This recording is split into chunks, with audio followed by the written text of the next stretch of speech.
The definition of heart failure can be described physiologically as the inability to pump out the amount of blood returning to the heart, or as insufficient blood supply to meet the body's demands.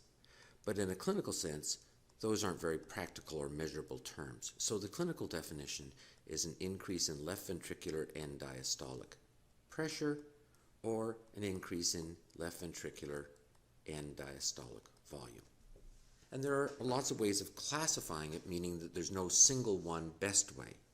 A common way of dividing it is to do it into left-sided failure and right-sided failure. We don't really do that a lot because the same diseases that affect the myocytes of the left ventricle affect the right side exactly the same, and left failure often leads to right failure.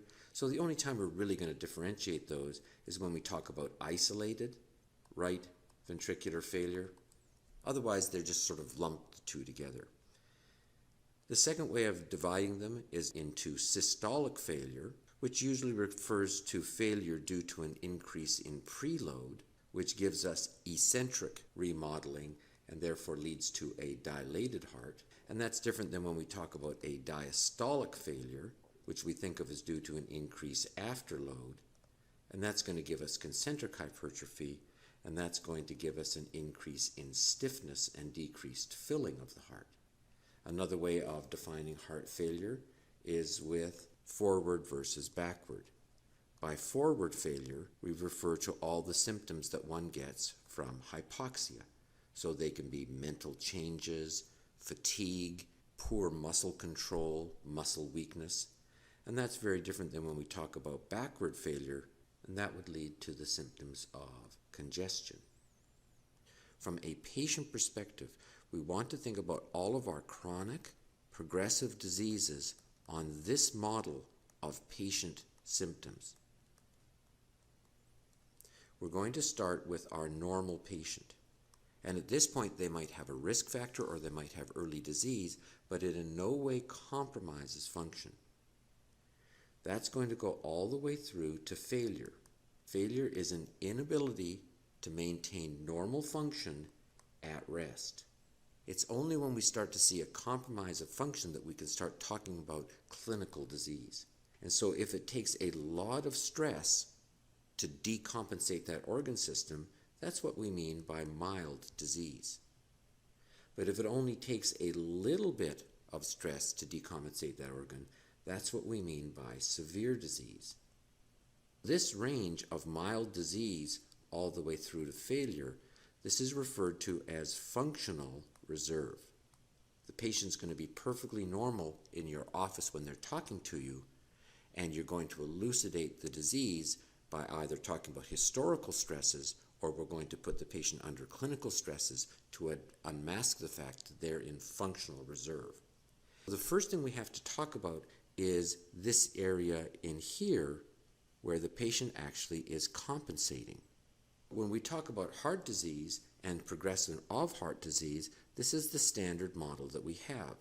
On the y-axis, we typically have some measure of heart function. It can be cardiac output or stroke volume. Those are pretty standard. And then on the lower axis, we use one of the measures of failure. So we could use left atrial pressure or some other measure of venous pressure, or we could use left ventricular end diastolic volume. Those would all be good measures of end-stage increase of failure. And when we talk about a normal patient, we're going to draw our normal curve. And if we were going to put real numbers on this, for example, if we're going to do cardiac output, this would be about 5 liters per minute. That's a normal cardiac output. And our venous pressure would be quite low, say somewhere down in the region of 3 to 5 millimeters of pressure. As the patient starts to develop the early stages of this chronic progressive disease, we're going to see a drop-off in that function. But remember, the patient can partially compensate for that. First off, we're going to see our neurohormonal compensations.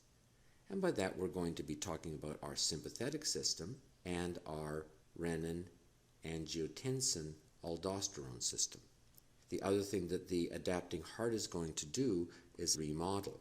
There's going to be 2 ways of doing this, eccentric and concentric. And so that's going to give a partial compensation, and the person then is going to be functioning in a perfectly adequate everyday function. This is chronic progressive disease, so over many years we're going to see a drop in function and a flattening off, so that no matter how much you do neurohormonal stress or regulation, there's no change in cardiac function and the patient goes into failure. And when this pressure gets up to about 10 millimeters of pressure, we're going to start seeing pitting edema in the legs. And when that gets up to 20 millimeters of pressure in the left atrium, that's where we're going to see our pulmonary edema. So when we look at this graph here, this is going to be our area of congestion, whereas down here, this is going to be our area of hypotension. So how do we apply this when we're evaluating our patients in the clinical world? The commonest clinical classification is the New York Heart Association classification, and it classifies the patient into 4 classes, 1, 2, 3, and 4. In class 1, the patient has no symptoms. If we were going to put that up on our progressive disease, that's going to be somewhere up in the compensated region. At class 2, the patient has symptoms with marked effort, such as climbing stairs. That then clearly correlates with mild disease. In class 3, the patient has symptoms with mild effort, and that's going to correlate perfectly with our severe disease. And then in class 4, the patient has symptoms at rest, and that then fulfills our definition of failure, which is an inability to maintain normal function at rest. And this has grave prognostic indications. If the patient is in all comers of class 1 through 4, the overall survival is about 50% after 5 years. But if patients are taken at the end in class 3-4, they're going to have a 40% 1-year survival. This is a very powerful way of taking all comers on how your patient's functioning as a person in their normal environment, and correlates very well with how we think of the pathology of chronic progressive disease. There is a second way of classifying it, which is clinical pathologic correlation of the disease. And this is typically described as stage A, B, C, and D. A patient is a stage A when they have a well-known risk factor. So this could be the patient has known coronary artery disease, has a well-described familial dilated hypertrophic cardiomyopathy, the patient has hypertension, and we can see then, starting up here, it's a normal person, but they have a risk factor. B is described as having a known structurally abnormal heart, but the patient has no symptoms. This is going to be a person that is completely compensated. Stage C disease is when there's a known structural abnormality, but the patient is symptomatic. And that very clearly then is going to be here in our functional reserve. And then the last classification, D, is when the patient has refractory symptoms that don't respond to treatment, and that's going to correlate very nicely over here with failure. So once we build in this idea that a patient has normal with risk factors, goes through a compensated period, has functional reserve of mild to severe disease that's exposed by stress, and then ends up in failure, which is symptoms at rest, we can see that our 2 classifications, the New York Heart Association based on symptoms and the new clinical pathologic correlation, both work very nicely on this model. We talked about the presentation of heart disease. Heart disease is going to present as shortness of breath, edema, chest pain, syncope, and palpitations. This correlates very nicely with the mechanical part of the heart, which is our contractile myocyte, and syncope and palpitations are going to correlate very nicely with our electrical. But when we're talking about congestive heart failure, shortness of breath is going to be left ventricular failure, and edema is going to be right ventricular failure. We have to have a differential diagnosis of shortness of breath, and we have to have a differential diagnosis of edema. Differential diagnosis of shortness of breath is going to basically boil down to two everyday working problems. It's either going to be congestive heart failure or it's going to be lung disease. And in clinical medicine, the way we establish which it is you say you rule in or you rule out congestive heart failure. How would we do this? With a stethoscope.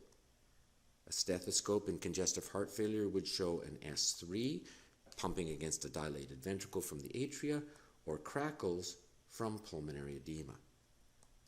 The chest X-ray is going to show us cardiomegaly from the remodeling, consolidation from the pulmonary edema, and early in the disease it might show curly B lines from the edema in the interlobular septi. If we had a single blood test, it would be a BNP, because that reflects an increased left ventricular end diastolic pressure and volume, giving stress and release of the natriuretic peptide. If we did a capillary wedge pressure, that would show an increased pressure because it would translate through from the left atrium. And then the last way we could prove it is we could do an echocardiogram, and from which we could measure our ejection fraction, which in congestive changes we're talking about today is going to be less than 40%. First differential diagnosis, shortness of breath, rule in or rule out congestive heart failure, and you can see the tools that we use to do that. The other differential diagnosis we need in heart is the differential diagnosis of edema, and this then is going to be congestive heart failure, and we know how to rule that in. The second is going to be conditions in which I have decreased albumin, nephrotic syndrome, and cirrhosis. The last one is going to be when I have increased volume, and that's going to be chronic renal failure. So once we've established a diagnosis of congestive heart failure, what are the principles of treatment? The principles of treatment are going to basically divide into two different areas. The first is going to be the treatment of the patient's symptoms, and this is where we're going to see our diuretics and situations that increase intracellular calcium, which will give us an increase in contractility. But the more important treatments that we're going to be talking about are those that increase lifespan. And those are going to be anything that decreases afterload or decreases preload. And the best way to think about all these drugs is to map out the neurohormonal responses to congestive heart failure. Well, I think the best way to think about the treatment of congestive heart failure is to go through the neurohormonal adaptation. This is taken from the pathophysiology lecture on congestive heart failure. All of the feedback from the baroreceptors in the carotid sinuses and the aortic arches to the glossopharyngeal afferents and the vagal afferents come up here to the medulla. And here in the medulla, the input goes into the nucleus tractus solitarius, which then stimulates the vasomotor center and increases our sympathetic output, and it inhibits the cardioinhibitory center, so that's going to decrease our cholinergic output. Here we've added in our sympathetic system, which goes from T1 to L2. Normally it's an acetylcholine in the first branch, and norepinephrine is the signal afterwards. And the three key organs coming out of this are going to be the heart, the kidney, and the adrenal medulla. So let's come down and let's take a look at the sympathetic input to each of these organs. When we come to the kidney, the sympathetic input is going to go here to the juxtaglomerular apparatus, and that is going to produce renin, which is going to convert angiotensin 1 to angiotensin 2, and angiotensin 2 is then going to go on to produce aldosterone, which is going to increase sodium resorption here in the collecting tubule. We can see then that the angiotensin 2 is going to have a direct effect on the arterial system through the angiotensin 2 receptor. In the adrenal, we're going to get a release of adrenaline, 80% adrenaline, 20% norepinephrine, and that's going to affect the alpha-1 receptor on the smooth muscle. Make sure that you can draw how the receptor actually works. It's a G-coupled receptor, and it's a G inhibitory, which is going to then stimulate the membrane phospholipase C, which is going to release and activate IP3 and DAG. DAG is going to increase the voltage-gated calcium channel input, and it's going to activate protein kinase C. IP3 is going to increase release of calcium from the smooth endoplasmic reticulum, and that calcium is then going to bind with calmodulin, which is then going to activate our myosin light chain kinase, and that then is going to activate by phosphorylating the heavy chain myosin.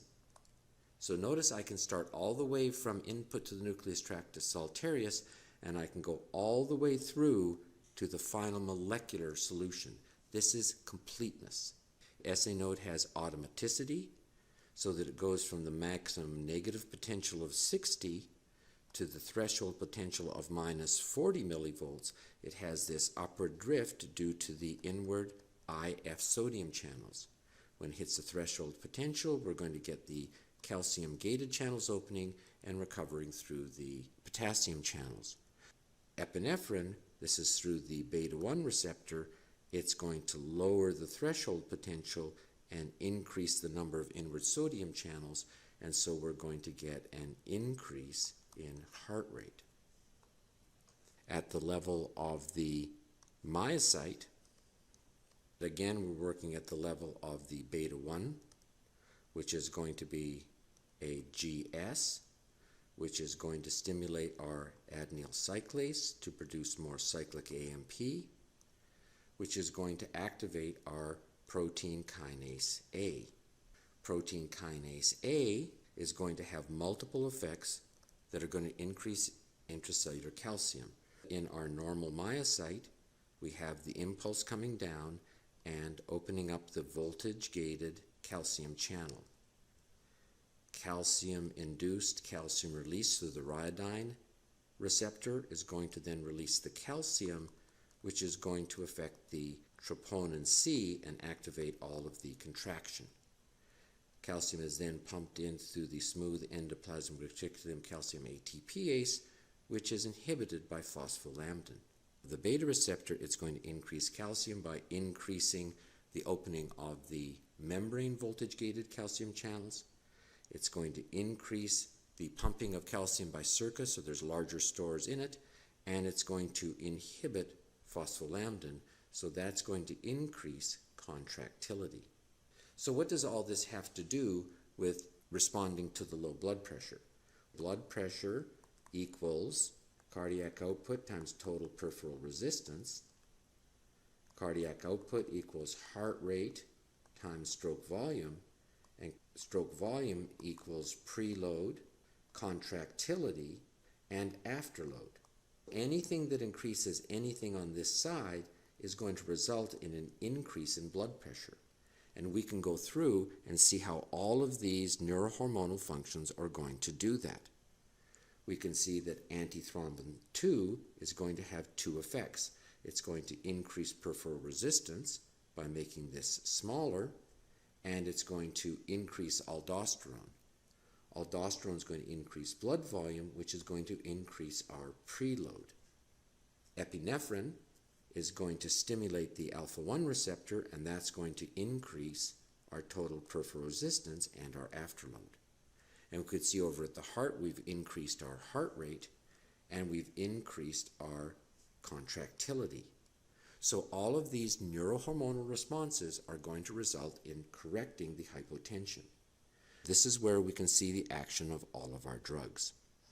The first drug is going to be here, in which I affect my sodium 2-chloride potassium pump, because that means I lose my osmolality, which means I have no ability to recover water from my collecting tubule, which means I get a diuresis. So the first drug we want to talk about for treating symptoms is going to give us diuresis, and that's going to be furosemide. The second drug is going to increase contractility by increasing our intracellular calcium. And we can increase our intracellular calcium by having increased storage by blocking the sodium-potassium ATPase, which then means there's an increased sodium-calcium exchanger increase our calcium. So we increase calcium and contractility with digitalis.